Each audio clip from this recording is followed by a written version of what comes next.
এই দাদা কিছু দাও। ও মেলা দিন খাই না। মেলাদিন খাও না? আরে বেচারার কত কষ্ট।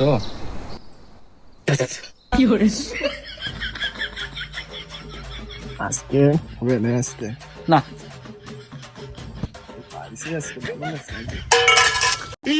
বেশি দাও। ওরে খান কি মাগি আল্লাহ।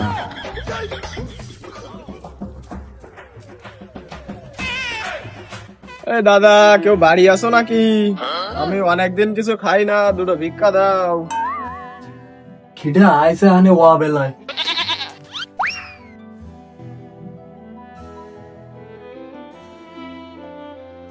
ও দাদা কি হলো? দাদা আমার বাড়ি তো বউ নেই। আরে সমুসাই নি রে আরাম দাদা, দুটো চাল চাইছি, দুটো চাল তো তুইও দিতে পারতি। মনে আছে জানো তোর বউর কাছে আমি চুমু খাতে যাইছি, বউ বাড়ি আমারও আছে।